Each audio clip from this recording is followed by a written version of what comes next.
Queridos irmãos, nós queremos, nessa noite, fazer uma referência rápida à mensagem de domingo passado. Na mensagem de domingo, abordamos sobre os propósitos de Deus no sofrimento, como uma forma de sermos moldados por Deus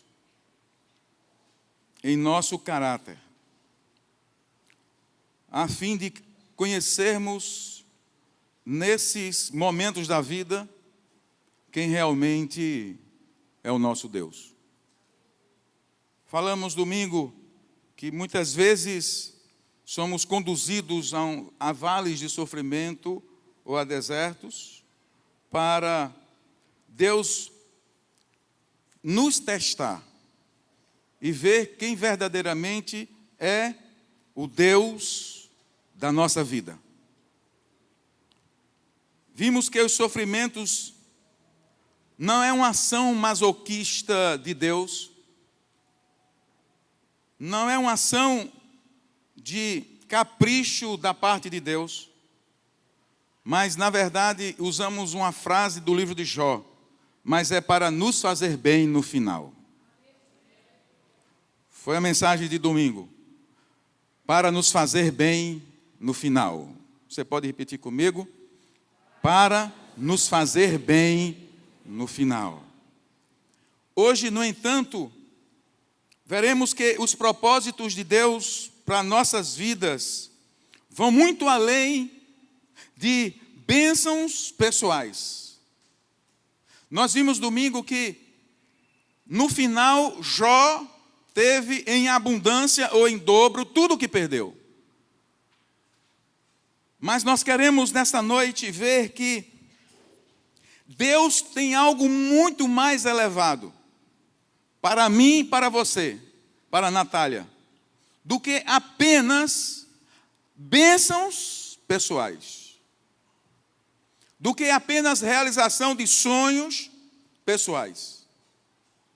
Nessa noite eu creio, em nome de Jesus, que você vai sair daqui entendendo que há algo muito mais sublime, muito mais elevado, do que a aquisição ou a conquista de algumas bênçãos pessoais.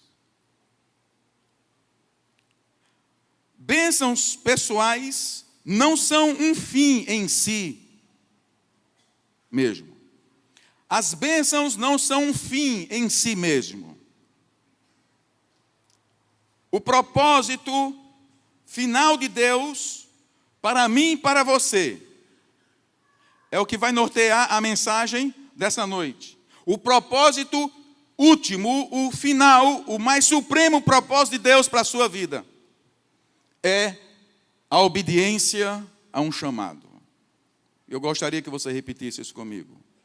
O propósito de Deus para mim e para você é a obediência a um chamado. Agora você vai entender logo de cara que todas as pessoas que nasceram nessa terra, que surgiram aqui, todas têm um chamado de Deus. Todo ser humano tem um chamado de Deus. É evidente que nem todos ouvem, escutam a voz de Deus. Mas ninguém está aqui por acaso. Há propósito na existência. E eu gostaria de então ler uma passagem que vai revelar a vida de um grande homem de Deus, um grande apóstolo, o apóstolo Paulo. Atos dos Apóstolos, capítulo 26. Você vai ver a vida de um homem e ele vai fazer um relato de um momento dessa vida dele.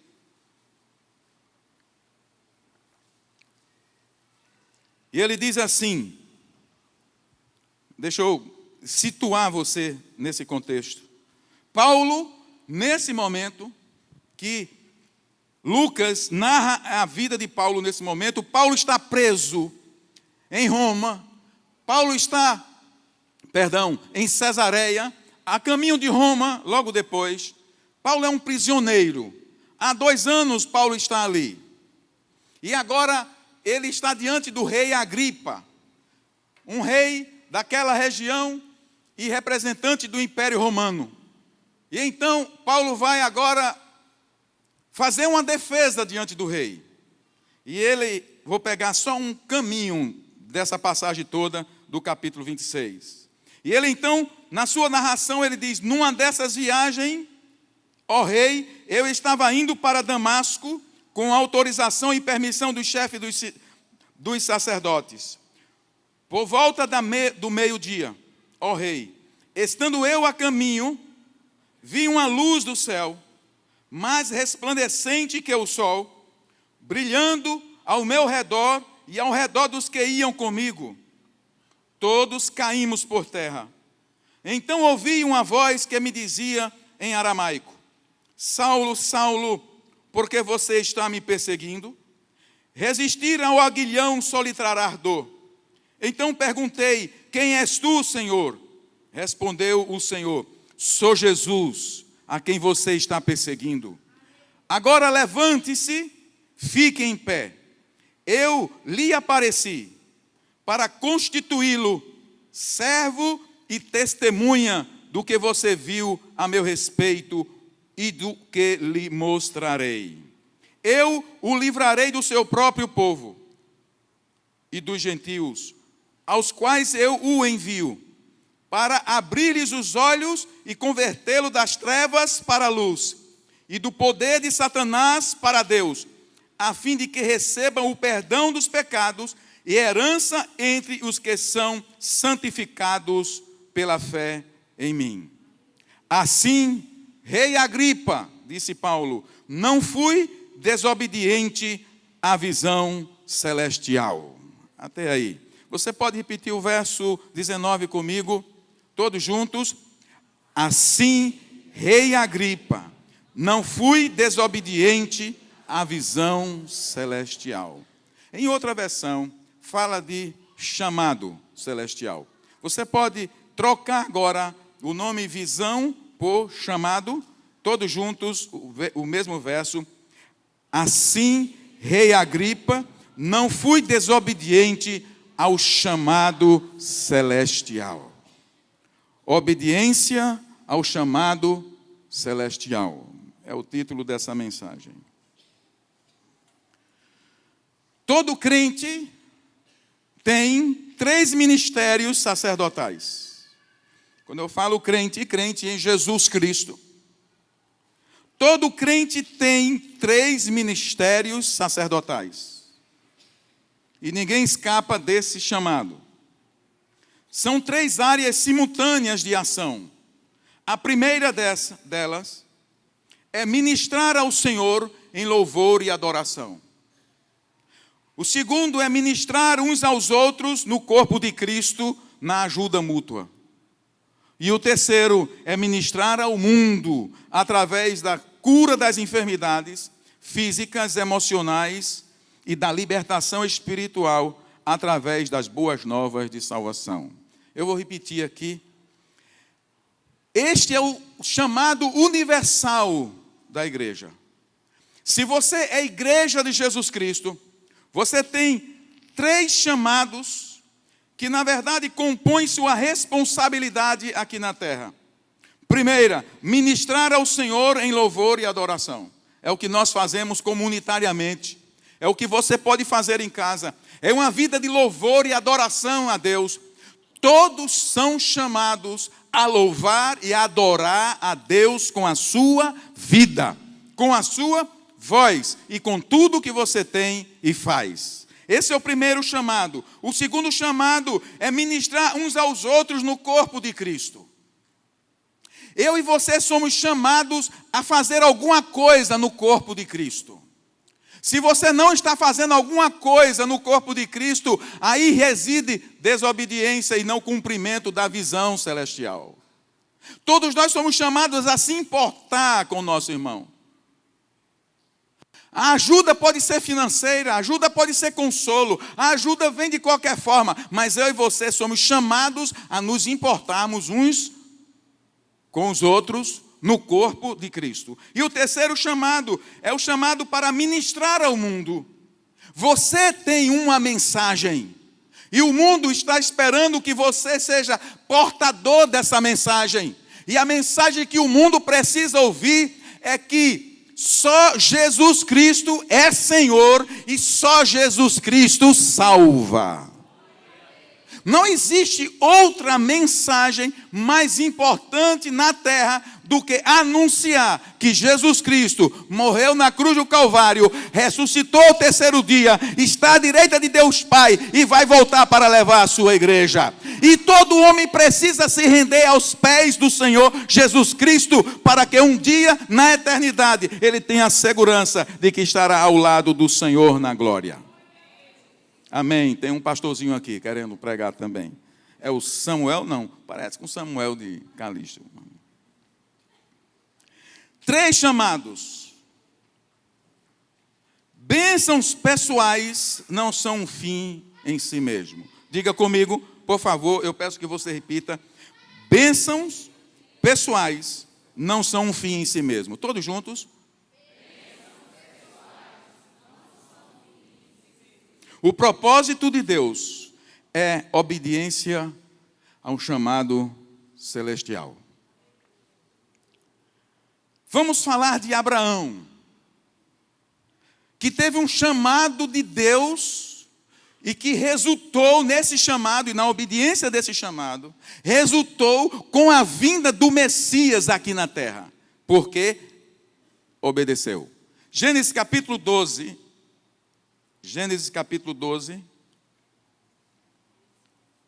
versos de 1 a 3, disse assim: Então o Senhor disse a Abrão: sai da sua terra, do meio dos seus parentes e da casa de seu pai, e vá para a terra que eu lhe mostrarei. Farei de você um grande povo e o abençoarei.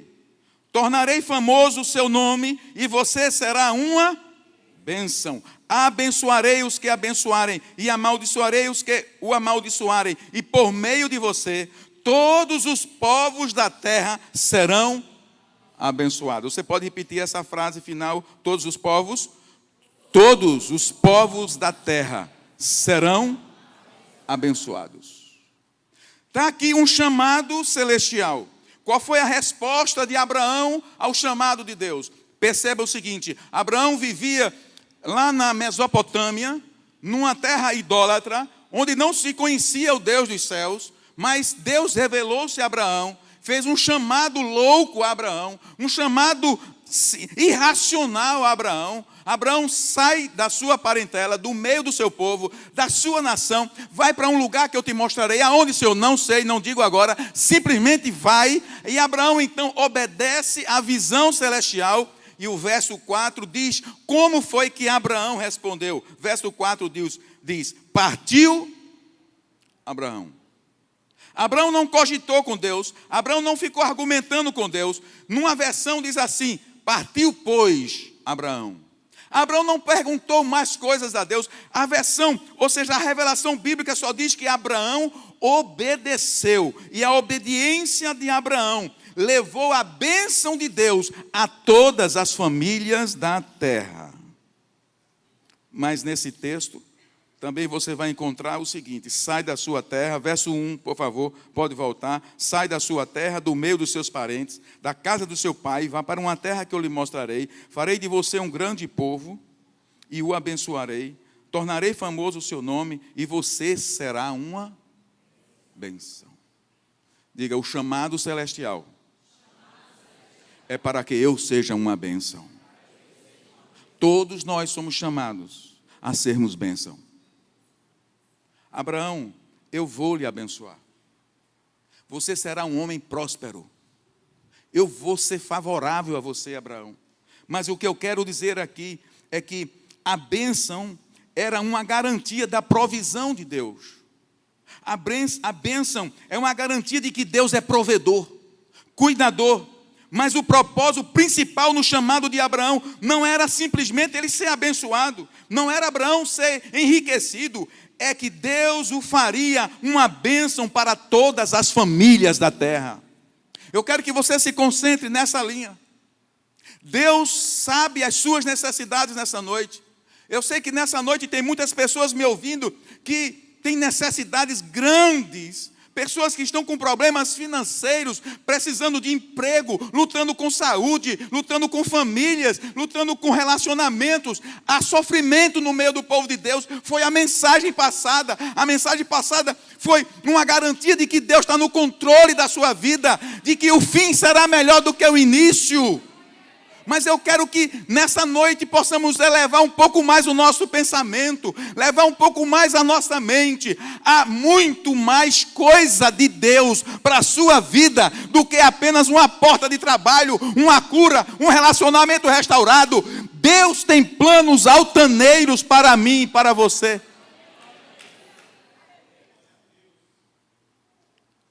O mundo vive totalmente dominado pelas coisas do aqui e agora. E o apóstolo Paulo vai dizer assim: se é somente para as coisas dessa vida que nós esperamos em Cristo, olha que palavra dura, eu estou citando o texto bíblico, somos dos homens os mais dignos de lástimas, ou de lástima. Paulo diz, se é só para essa vida que nós esperamos em Cristo, somos os mais miseráveis, em outra versão. Porque, na verdade, irmãos, há algo muito nobre no pensamento de Deus a meu respeito e a seu respeito. Jeremias capítulo 11, verso 29 diz assim, 29, 11 diz assim, porque eu sei os planos que tenho a respeito de vós. Planos de vos fazer prosperar, de vos dar um futuro e uma esperança. Isaías capítulo 55, lá no verso 7 e 8, ele diz assim, porque os meus pensamentos não são os vossos pensamentos, porque assim como os céus são elevados da terra, assim são os meus pensamentos mais elevados do que os vossos pensamentos. O que você pensa para você, a seu respeito, a respeito da sua família, não se compara ao que Deus pensa e tem para mim e para você. A obediência incondicional de Abraão ao chamado de Deus atraiu a bênção de Deus para si próprio, para a sua descendência e para todos os povos da terra. A obediência de Abraão ao chamado celestial atraiu a bênção de Deus para si próprio, para a sua descendência e para todos os povos da terra. Gênesis capítulo 22, para ratificar o que eu estou falando. Verso 17.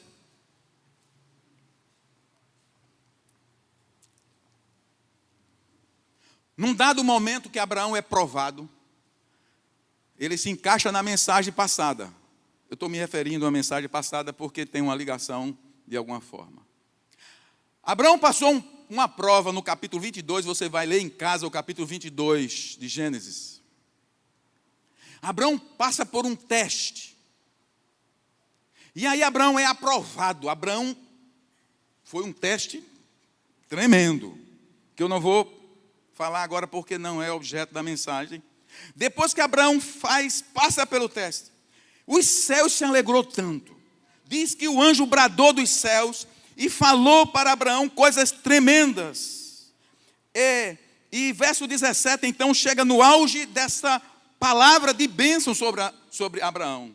Então, essas são as palavras do anjo a Abraão. Esteja certo, Abraão, de que o abençoarei e farei seus descendentes tão numerosos, diga descendentes, como as areias, como as estrelas do céu, e como as areias, como a areia das praias do mar. Sua descendência conquistará as cidades do que lhes forem inimigos. E por meio dela, todos os povos, diga todos os povos da terra serão abençoados, porque você me obedeceu. Vale a pena obedecer? O chamado de Deus não visa apenas você. Deus não abençoa você em detrimento do outro irmão. Deus é Pai. E a bênção dele se estende para todos. Mas quem obedece, atrai a bênção de Deus para si e para o próximo. Quem entendeu isso? Porque Deus não é um Deus egoísta. E toda bênção tem um propósito de Deus. Toda bênção tem um propósito de Deus. Abraão obedece de tal forma que ele atrai a bênção de Deus sobre a sua vida. Esse chamado de Abraão é universal. É um chamado para ser bênção. Aqui está também um propósito universal, um chamado para ser bênção. Aí Deus visa isso quando Ele pensa em mim, Ele olha para mim. Ele olha para mim com o anseio de que eu seja bênção para todas as pessoas que me cercam. De Abraão, que foi um homem abençoadíssimo, surgiu Israel. A nação de Israel, que Deus conduziu, levantou a partir de Abraão, para que Israel fosse luz entre as nações. Escute isso se você não sabe. Israel foi levantado para ser um reino de sacerdotes. Sacerdote é aquela pessoa que se apresenta diante de Deus em prol do outro. Sacerdote é aquela pessoa que se apresenta diante de Deus em prol do outro. A nação de Israel surgiu para ser essa nação para as outras nações. Para ser luz entre as nações e para abençoar outros povos. Israel, no entanto, não obedeceu. Israel tornou-se uma unha encravada. Unha encravada é aquela que vai penetrando na própria carne e traz dor. Ele não cumpriu o chamado, ele não viveu os propósitos de Deus. Israel, então, se torna uma unha encravada, um povo voltado para si mesmo. E o resultado é que Israel viveu sendo ora invadido, ora deportados. Israel não cumpriu o chamado de Deus. Israel focou em Canaã. Canaã é a terra prometida, mas Canaã não era um fim em si, mas um meio. Diga, as promessas de Deus, as bênçãos de Deus, não são um fim em si, mas um meio. Hoje, nós apresentamos Gundim. A sua cura não é um fim em si, Gundim, é um meio. Deus quer, através da sua vida, que você abra a boca e testemunhe que Deus é Deus de amor e de graça. Os irmãos entenderam? A bênção do Senhor é sempre um meio. Você é favorecido em alguma área da sua vida? Isso é um meio. Deus te favoreceu com recursos? Isso é um meio para você ser bênção. Quem entendeu isso aqui? Israel não entendeu isso. Mas o apóstolo Paulo vai dizer qual o propósito da vida. E que a vida, ela não está encerrada em si mesmo. O propósito da vida nunca está em nós mesmos, mas em Deus. Agora eu vou para o Novo Testamento. E em Romanos capítulo 14. Você vai ver o apóstolo Paulo dizendo esse texto que hoje eu usei para a Natália. Em Romanos capítulo 14, verso 7. Você vai ver Paulo dizendo isso de forma magistral. Ele diz assim: pois nenhum de nós vive apenas para si, e nenhum de nós morre apenas para si. Se vivemos, vivemos para o Senhor, e se morremos, morremos para o Senhor. Assim, quer vivamos, quer morramos, pertencemos ao Senhor. Ninguém vive para si, ninguém morre para si. Se vivemos, para Deus vivemos. Se morremos, para Deus morremos. Quer vivamos ou quer morramos, somos do Senhor. O apóstolo Paulo, então, torna-se exemplo de obediência ao chamado celestial. O texto que nós lemos de Atos dos Apóstolos, capítulo 26. Paulo, ele está prisioneiro em Roma. Em Cesareia. E aí apresenta-se ao rei Agripa para fazer a sua defesa. E Paulo começa a dizer do que aconteceu com ele, do chamado que ele teve. Ele era um homem muito influente na Judéia, em Jerusalém, e ele perseguia os cristãos, a igreja no início. E ele então está a caminho de Damasco, quando ele revela ao rei Agripa o que aconteceu.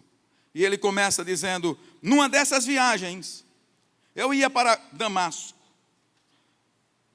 Verso 13: e por volta do meio-dia, ó rei, estando eu a caminho, vi uma luz do céu, mais resplandecente que o sol, brilhando ao meu redor e ao redor dos que iam comigo. Todos caímos por terra.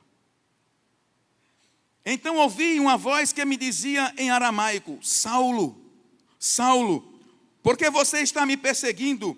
Resistir ao aguilhão só lhe trará dor. Então perguntei: quem és tu, Senhor? Ele respondeu o Senhor: sou Jesus, a quem você está perseguindo. Agora levante-se, fique em pé.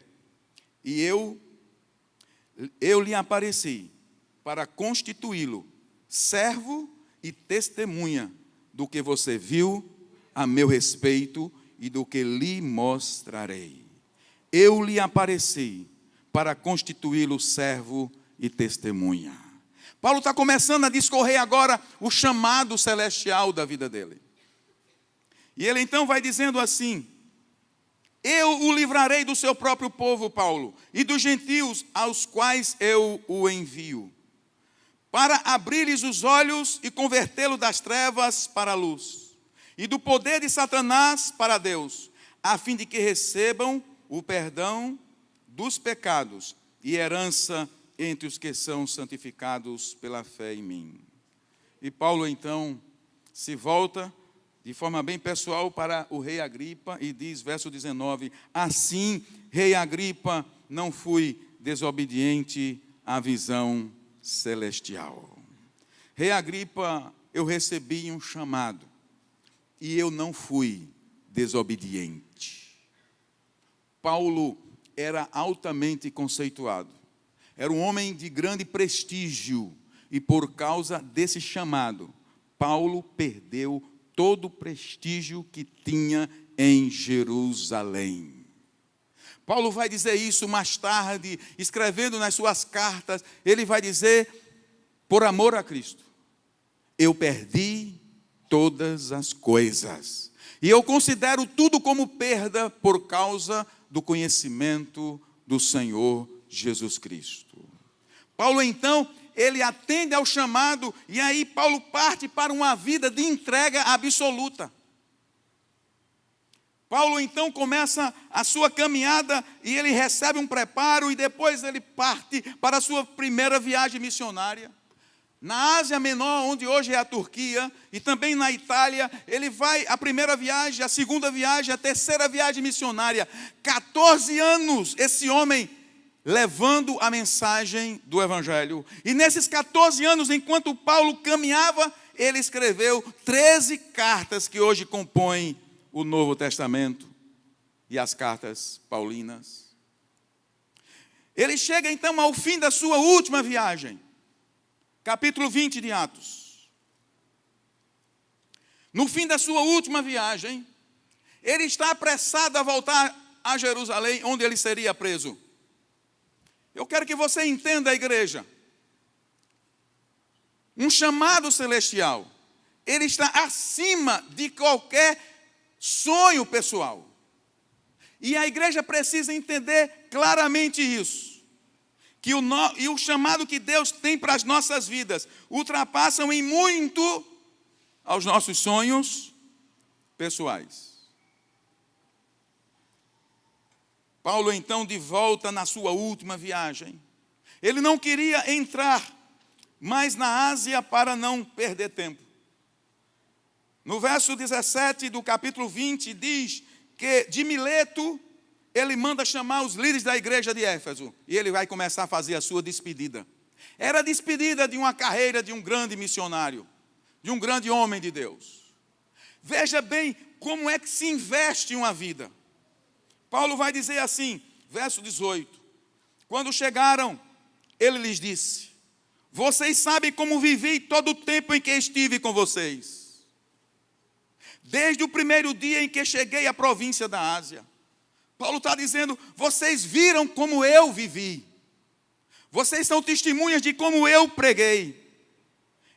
Verso 19, servi ao Senhor com toda a humildade e com lágrimas, sendo severamente provado pelas conspirações dos judeus. Servi ao Senhor com toda a humildade e com lágrimas. Verso 20, vocês sabem que não deixei de pregar-lhes nada que fosse proveitoso, mas ensinei-lhes tudo publicamente e de casa em casa.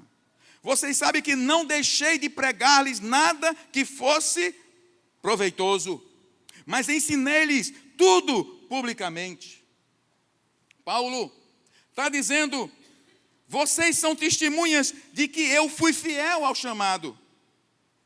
E ele continua no verso 22, agora, compelido pelo Espírito, estou indo para Jerusalém, sem saber o que me acontecerá ali. Só sei que em todas as cidades o Espírito Santo me avisa que prisões e sofrimentos me esperam.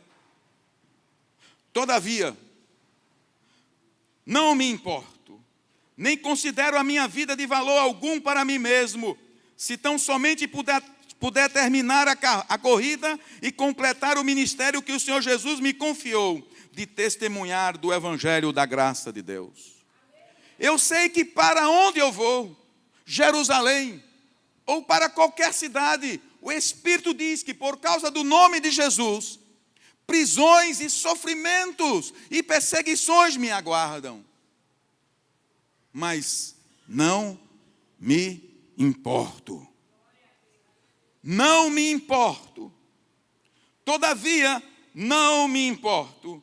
Nem considero a minha vida de valor algum para mim mesmo, se tão somente puder terminar a corrida e completar o ministério que o Senhor Jesus me confiou, de testemunhar do Evangelho da graça de Deus. Que homem é esse, que perdeu todos os privilégios que tinha e passou a ser um andarilho para anunciar Jesus Cristo? O que motivaria Paulo a fazer isso? O que motiva uma pessoa a entregar-se completamente a um chamado celestial? Nessa noite, nós somos confrontados a olhar para a nossa vida e perguntar e responder a essa pergunta: quem norteia a minha vida? Quem norteia a minha vida? Todavia, não me importo, nem considero a minha vida de valor algum para mim mesmo. E ele então vai dizer que ele não se importa. E ele vai dizer mais na frente, portanto, verso 26, portanto eu lhes declaro hoje que estou inocente do sangue de todos, pois não deixei de proclamar-lhes toda a vontade de Deus. Paulo tinha uma consciência de missão cumprida, de uma obediência ao chamado de Deus. E ele vai dizer, portanto, eu lhes declaro que eu estou inocente do sangue de todos, pois não deixei de proclamar-lhes toda a vontade de Deus. E agora ele faz uma recomendação. Verso 28, cuidem de vocês mesmos. Ele está dizendo, cuidem de vocês mesmos, porque até agora eu tenho cuidado da minha vida. Eu tenho obedecido. E vocês, cuidem de vocês mesmos, de todo o rebanho sobre o qual o Espírito Santo os colocou como bispo ou pastores, para pastorearem a igreja de Deus que ele comprou com seu próprio sangue. E ele então sai se despedindo da igreja, e no verso 33, ele vai dizer daquilo que ele estava livre, do que essa humanidade não consegue se libertar. Ele disse, verso 33, não cobicei prata, nem ouro, nem as roupas de ninguém. Vocês mesmos sabem que essas mãos supriram as minhas necessidades e as de meus companheiros. E verso 35, em tudo o que fiz, Mostrei-lhes que, mediante trabalho árduo, devemos ajudar os fracos, lembrando as palavras do próprio Senhor Jesus Cristo, que disse: há mais felicidade em dar do que em receber. Eis aqui o chamado universal. Há mais felicidade em dar do que em receber. Ele não trilhava a vida dele para ver se tirava alguma vantagem de alguém. Ele não ficava à espreita para ver se tinha um lucro de qualquer forma. Ele diz: vocês sabem, eu não cobicei prata, eu não cobicei ouro, nem roupas de ninguém. Em tudo o que fiz, 35, mostrei-lhes que mediante trabalho árduo devemos ajudar os fracos, lembrando as palavras do próprio Senhor Jesus, que disse: há maior felicidade em dar do que em receber. Paulo, outrora, ele citara em Romanos capítulo 10, verso 15, ele diz assim: quão formosos, ou como são belos os pés dos que anunciam boas novas. Paulo sabia que há mais felicidade em dar do que em receber.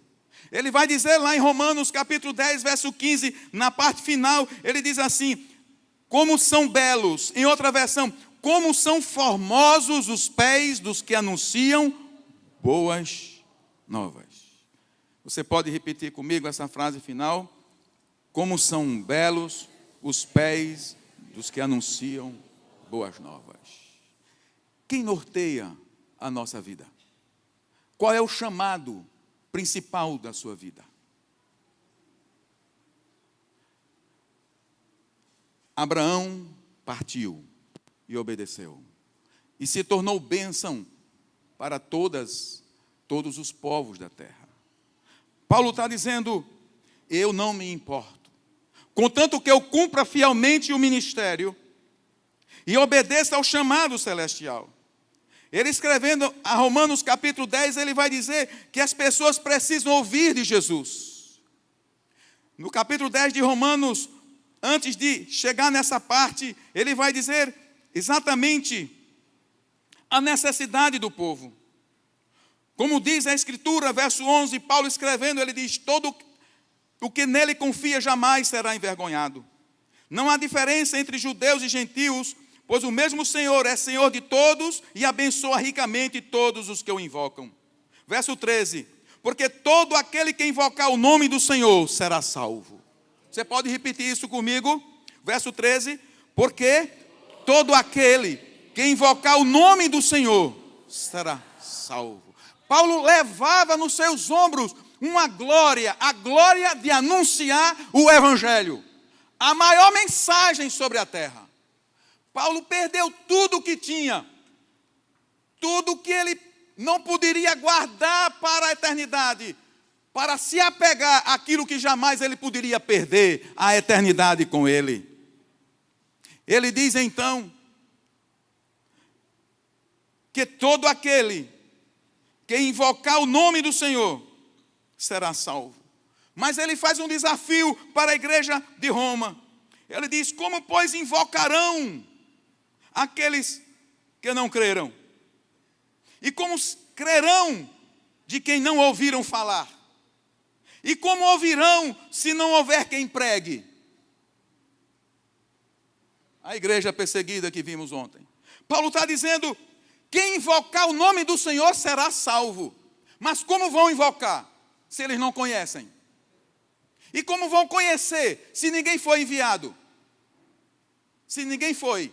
E como serão enviados se ninguém envia? Então Paulo termina esse fechamento dizendo: como são belos os pés dos que anunciam boas novas. Pés formosos, diga comigo, pés formosos. São pés que anunciam o Evangelho da paz. Se você conhece outra maneira melhor de viver, eu desconheço. Como são belos. Paulo também conhecia um texto. Paulo era profundo conhecedor das Escrituras. E ele conhecia o texto de Provérbio, capítulo 11, verso 30. Na versão de Almeida, Provérbios 11, 30, como é que está aqui na NVI? Ok, pode colocar na de Almeida mesmo. Eu gostaria que a igreja lesse comigo. O fruto do justo é árvore de vida, e o que ganha almas, você pode repetir? O fruto do justo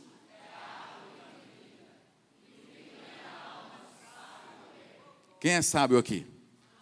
Diga glória a Deus. Porque não há nada mais importante sobre a face da terra do que a criação de Deus, eu e você. E Ele quer que todo homem conheça o Senhor Jesus Cristo como o único Senhor e Salvador.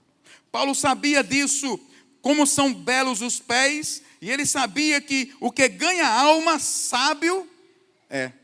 Mas Paulo também conhecia o texto de Daniel 12, 3, na versão NVI, na versão da Bíblia Viva, 12, 13.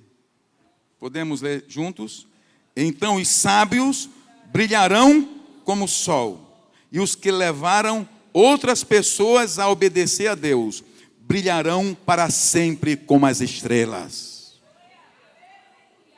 Que texto é esse? Quem crê nessa palavra? Quem crê nessa palavra?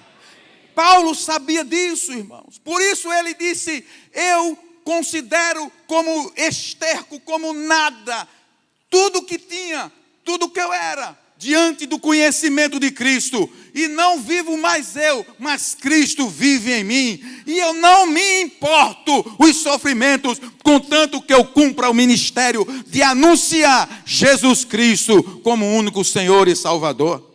Você pode ler novamente, todos juntos no 3. Então os sábios brilharão como o sol, e os que fizeram outras pessoas obedecerem a Deus brilharão para sempre como as estrelas. Glória a Deus. Que texto. Paulo mantinha seus olhos na eternidade. Paulo mantinha seus olhos na eternidade. Por isso, quando finalmente ele está escrevendo suas últimas cartas, carta de 2 Paulo a Timóteo, ele vai dizer uma coisa, já no fim, poucos na terra podem citar esse texto dizendo como Paulo disse de coração. Capítulo 4 de Timóteo, verso 7, ele diz assim, 2 Timóteo 4, 7, combati o bom combate, terminei a corrida, guardei a fé. Você pode repetir? Combati o bom combate, guardei a fé. Vamos entrar no verso 8. Agora me está reservada a coroa da justiça, que o Senhor, justo juiz, me dará naquele dia, e não somente a mim, mas também a todos os que amam a sua vinda. Aleluia. Aleluia. Aonde você vai investir a sua vida? Todos nós temos um chamado. As bênçãos não são um fim em si. O teu curso não é um fim em si. Eu disse para a Natália. O que você tem e é, você pode usar para a glória de Deus. Porque a vida é rápida e é passageira. Mas a eternidade durará para sempre. E há um prêmio para mim e para você lá. Deus está nos dando uma grande oportunidade nessa igreja. Escute agora. Deus está nos dando uma grande oportunidade de cumprir o chamado celestial aqui, no nosso tempo. Deus está nos dando uma grande oportunidade de cumprir os 3 ministérios. O ministério de adorar o Senhor, de servir uns aos outros no corpo de Cristo e de servir ao mundo proclamando Jesus Cristo. Você não vai sair dessa noite, e você principalmente que faz parte dessa igreja, sem levar essa responsabilidade para a sua casa e com você. As células estão aí para dizer a mim e a você que você pode cumprir o chamado de Deus hoje para a sua vida. E que se você negar, você vai se prestar diante de Deus. Porque ninguém deixa de ter esse triplo chamado. Servir em adoração ao Senhor. Isso é muito bem feito através das células, dos pequenos grupos.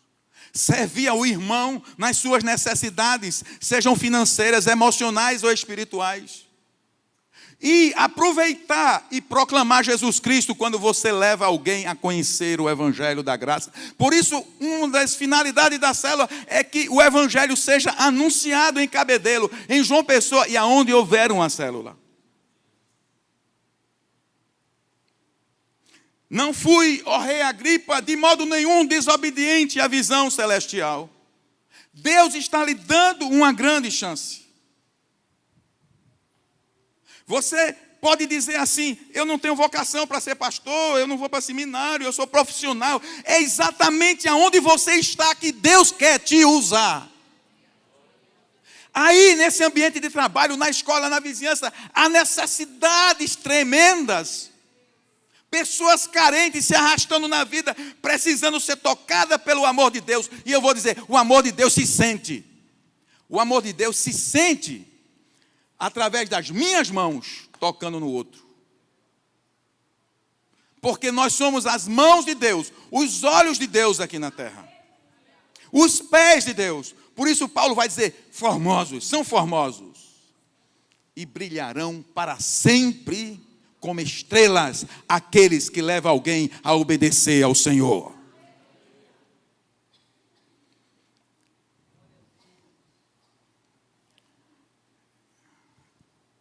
Eu encerro com um testemunho. Não queria dar esse testemunho por causa da hora, mas já falei outras vezes aqui. Já ministrei a outras pessoas particularmente.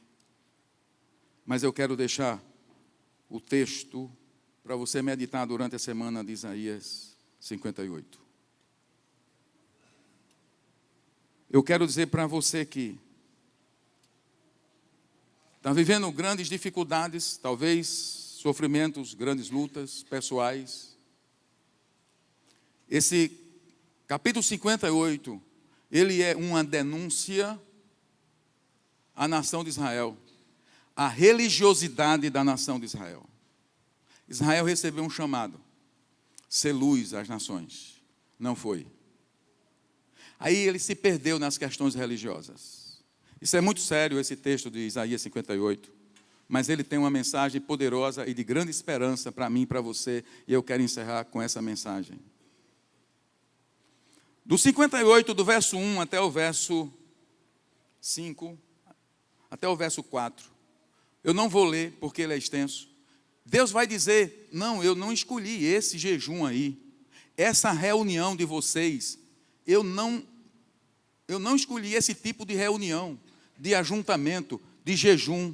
Esse tipo de coisas que vocês fazem junto e diz que está me servindo, me adorando. Não, não é isso que eu escolhi. Vocês vão ler em casa, do 1 ao 4. No verso 5. Ele começa então a dizer assim, será esse o jejum que escolhi? Que apenas um dia o homem se humilhe, incline a cabeça como junco, está falando do jejum mesmo de comida, e se deite sobre um pano de saco, porque Israel fazia isso, e cinzas. É isso que vocês chamam jejum, um dia aceitável ao Senhor? Verso 6 em diante vem a palavra. O jejum que desejo é este. Soltar as correntes da injustiça, desatar as cordas do jugo, pôr em liberdade os oprimidos e romper todo o jugo. O jejum, porventura, não é partilhar sua comida com o faminto, abrigar o pobre e desamparado, vestir o nu que você encontrou, e não recusar ajuda ao próximo. Aí vem uma promessa. Aí sim. Diga comigo, aí sim. Você entende essa expressão? Aí sim? Aí sim. A sua luz irromperá como a alvorada, e prontamente surgirá a sua cura, a sua retidão irá diante de você, e a glória do Senhor estará na sua retaguarda. Aí sim, você clamará ao Senhor, e Ele responderá. Você gritará por socorro, e Ele dirá: aqui estou. Se você eliminar no meio do seu meio o jugo opressor, o dedo acusador e a falsidade no falar. E agora vem, e se com renúncia própria você beneficiar os famintos e satisfazer o anseio dos aflitos, então a sua luz despontará nas trevas e a sua noite será como o meio-dia. Está buscando cura? Está buscando cura? Abra a sua alma ao faminto. Abra-se ao chamado de Deus para ser bênção a todos os povos. Esse texto está dizendo, não, você tem que compartilhar. Quando você fizer isso, aí sim romperá, a sua luz irromperá como a alvorada, e prontamente surgirá a sua cura. Se você, com renúncia própria, eu estou repetindo o verso 10, beneficiar os famintos e satisfazer o anseio dos aflitos, então a sua luz despontará nas trevas, e a sua noite será como o meio-dia. Eu tinha 21 anos de idade, e eu estava a caminho do Rio de Janeiro para São Paulo, para o meu primeiro seminário. Eu tinha deixado meu trabalho, tudo, e o que eu tinha vivido no passado, da minha juventude, fortes depressões, depois da morte de uma irmã, quando eu tinha 13 anos. Quando eu estou dentro do ônibus de Rio de Janeiro para São Paulo, eu estava normal, tudo bem. Naquela hora, 6 horas da noite, me abateu sobre mim as trevas. E eu tive ali, pela primeira vez, porque depressão nem sempre implica síndrome do pânico. Pela primeira vez eu tive síndrome do pânico. Só. Um jovem de 21 anos. O ônibus quebrou dentro do Rio de Janeiro. E agora eu tinha que fazer ainda, era para 2 cidades que eu ainda ia em São Paulo. Mas não era isso. O problema foi que de repente as trevas caíram sobre mim. O meu dia se tornou em trevas. E aqui diz que a minha noite será como o dia. E naquele momento, eu olhei para aquele passageiro tudo estranho, e eu não sabia o que fazer. Eu tinha minha mochila em cima, e aí eu puxei a minha Bíblia da mochila, e quando eu abri em Isaías 58.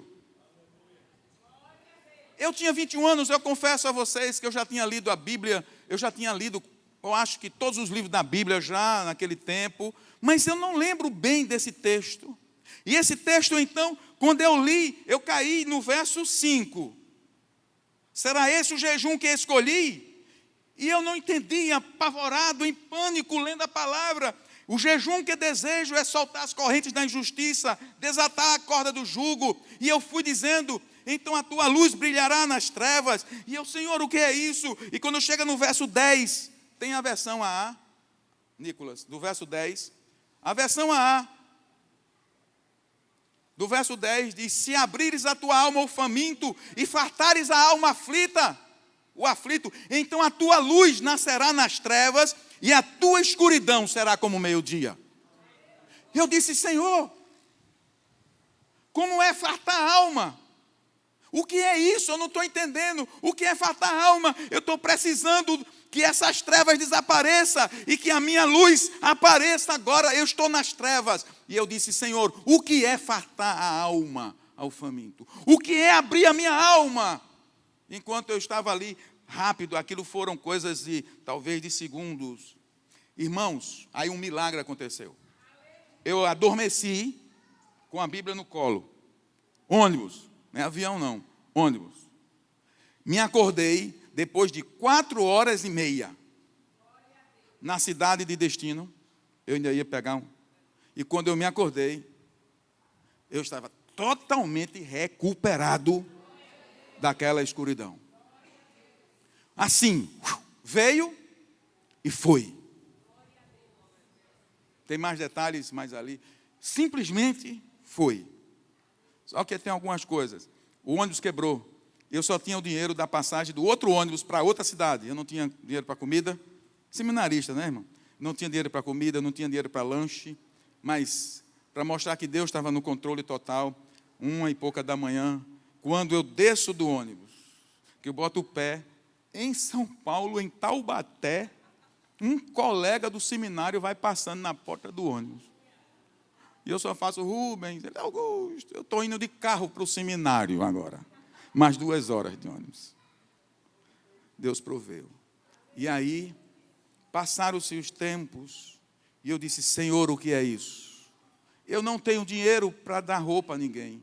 Eu não tenho como abrigar ninguém. E o Espírito disse, cada um tem um chamado. O seu é abrir a sua alma ao faminto e fartar a alma aflita. Então a tua luz irromperá nas trevas, e a tua escuridão será como o meio-dia. Ninguém vive para si, e ninguém morre para si. Se vivemos, para o Senhor vivemos, e se morremos, para o Senhor morremos. Paulo entendeu a visão celestial. O louvor, por favor.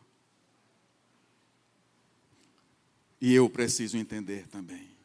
Por isso ele vai dizer, não tenho a minha vida como preciosa, contanto que eu cumpra fielmente o meu chamado.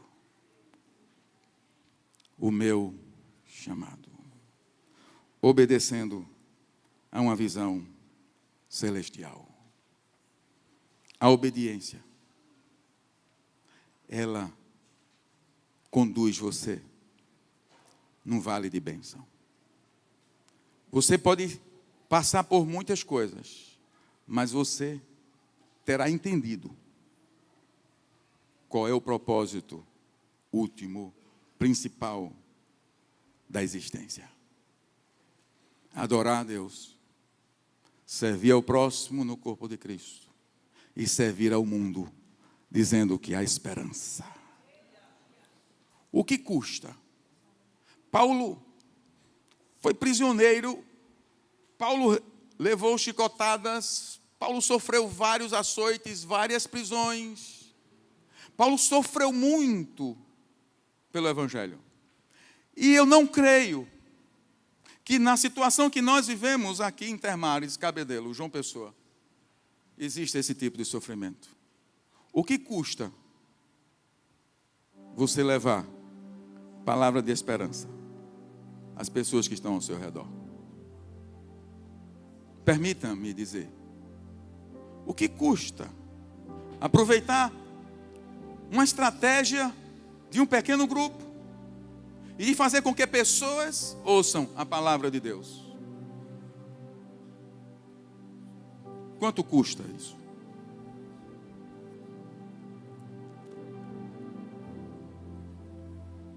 O fruto do justo é árvore de vida, e o que ganha a alma, sábio é. Eu encerro com Daniel 12:3. Eu peço para a igreja estar de pé.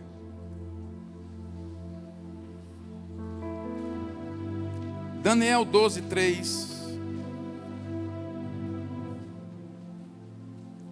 Então os sábios brilharão como o sol, e os que levaram outras pessoas a obedecer a Deus brilharão para sempre como as estrelas.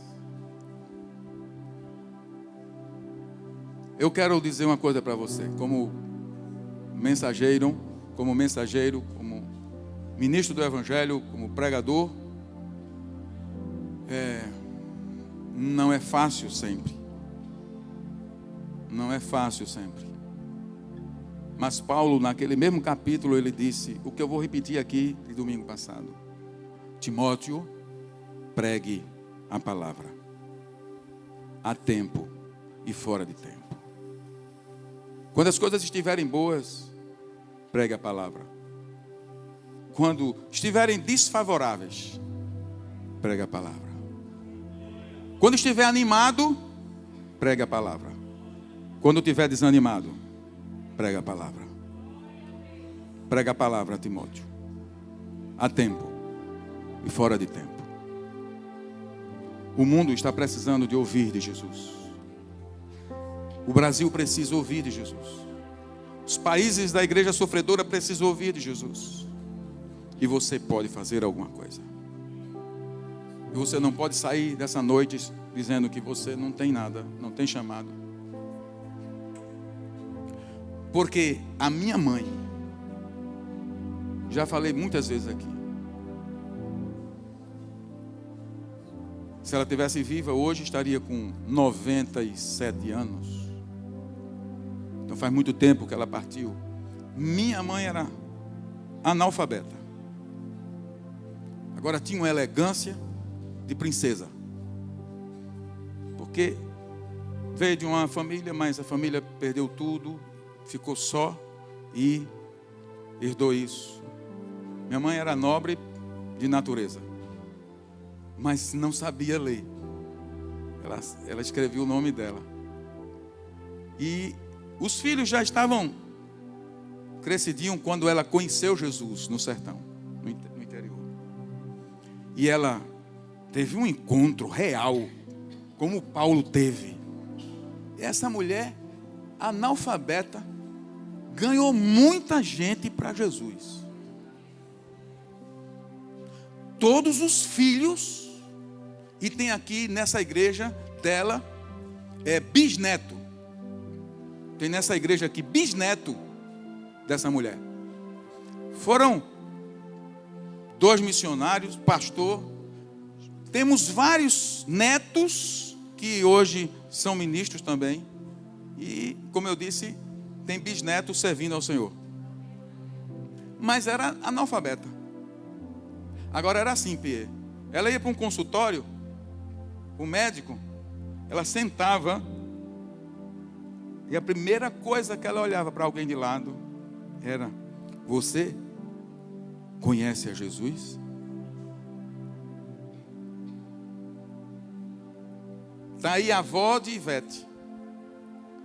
Toda família não tinha esse encontro com Jesus. E hoje é a única. Mas a avó dela, com uma saúde terminal, no leito de hospital. Eu já namorava com Ivete, a gente era namorado. Mas eu não fui lá no leito. Até porque era uma avó, uma pessoa de não sei quantos anos de idade. Mas Dona Rita foi. E numa única passada, ela arrancou daquela avó, daquela pessoa, a declaração que Jesus Cristo era o Senhor da vida dela. Analfabeta. Analfabeta. Mas ela tinha um testemunho para dar. Eu me dirijo aos líderes de células. Não se cansem.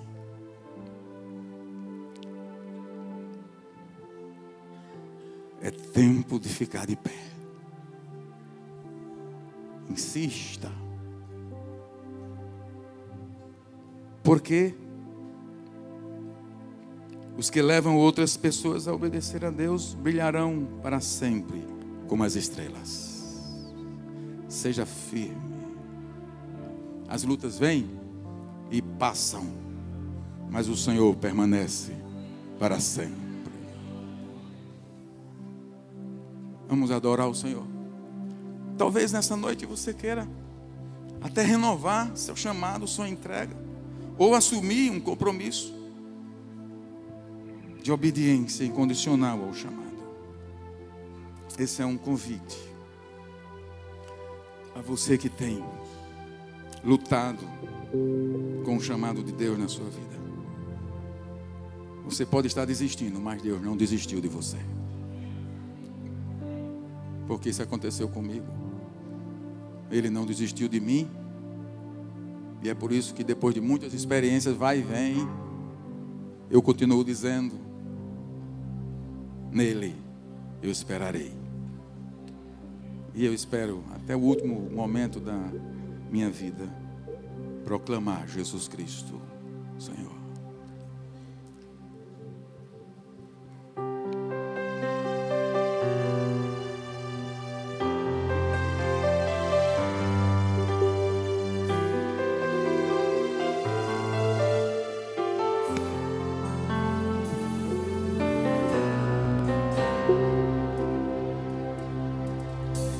Sonda-me, Senhor, e me conheces. Quebranta o meu coração. Transforma-me conforme a tua palavra. Enche-me até que em mim se ache só.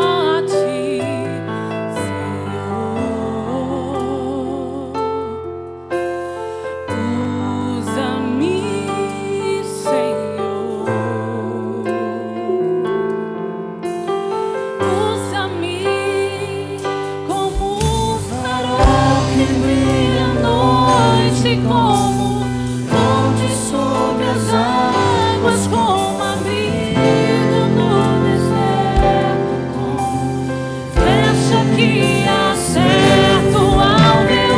Quero ser usado da maneira que te agrade em qualquer hora e em qualquer lugar. Eis aqui a minha vida, usa-me, Senhor, usa-me. Sonda-me, Senhor, e me conheces. Quebranta o meu coração. Transforma-me conforme a tua palavra.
Fazer a sua entrega, uma rendição a esse chamado de Deus. Talvez você precise reafirmar, ou talvez entregar. Nós estaremos adorando ao Senhor mais uma vez. E se você quer fazer essa entrega, esse é um convite especial para a igreja. Talvez esteja achando difícil continuar, talvez esteja com essas lutas. Eu quero dizer que nessa noite Deus quer que você levante os seus olhos e veja mais além. Mais além. Mais além. Paulo é nosso exemplo nessa noite. De fidelidade é um chamado. Tem muitos ocasionados aqui. É preciso ter coragem. Mas eu quero dizer uma coisa. Aí vale a palavra de domingo. Quem assim se entrega, seu fim será melhor do que o início.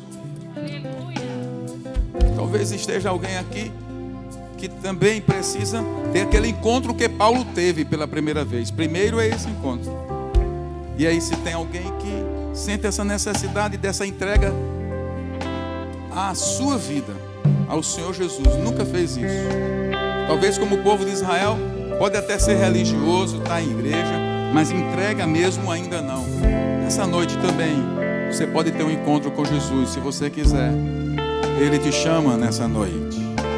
Então tem dois convites: para aqueles que querem ter um encontro real com o Senhor Jesus, e para aqueles que querem dizer: eu faço, eu renovo minha aliança de entrega, eu vou ficar firme, eu vou pregar, eu vou ser um farol, eu vou ser uma ponte, eu vou ser uma ponte no meio dessas torrentes todas, eu vou ser abençoador de vidas, eu vou fazer um compromisso de agora rever minha agenda, eu vou entregar-me completamente, eu vou voltar ao chamado. Tem muita gente chamada que acha que Deus desistiu. Não é verdade, não é verdade.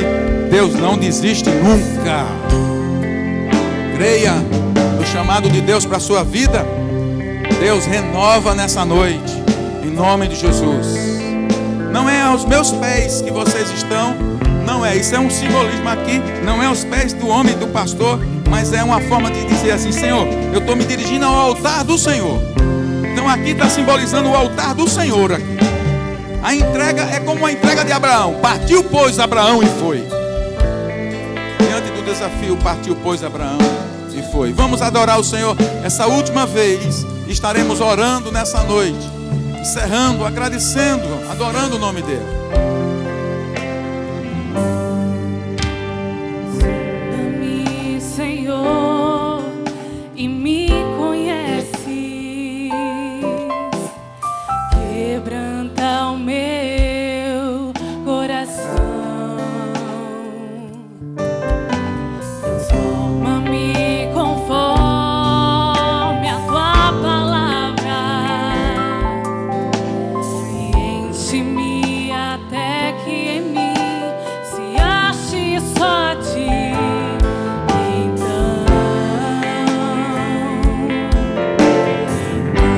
usa-me, Senhor. Usa-me como um farol que brilha à noite, como ponte sobre as águas, como abrigo no deserto, como flecha que acerto ao meu. Quero ser usado da maneira que te agrade, em qualquer hora e em qualquer lugar. Eis aqui a minha vida, usa-me, Senhor, usa-me, sonda-me. Ele sonda seu coração agora. Ele quebranta seu coração.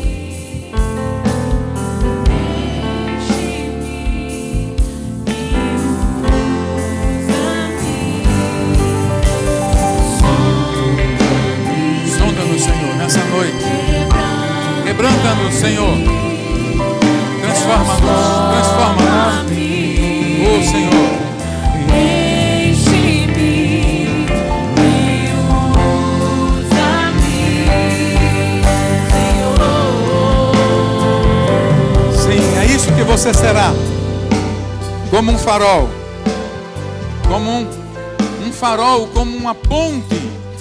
Abrigo no deserto. Pai, em nome de Jesus, eu coloco essas vidas diante do Senhor. Eu declaro que o Espírito do Senhor nessa noite está renovando o chamado, entrega, está recebendo essas entregas, Pai.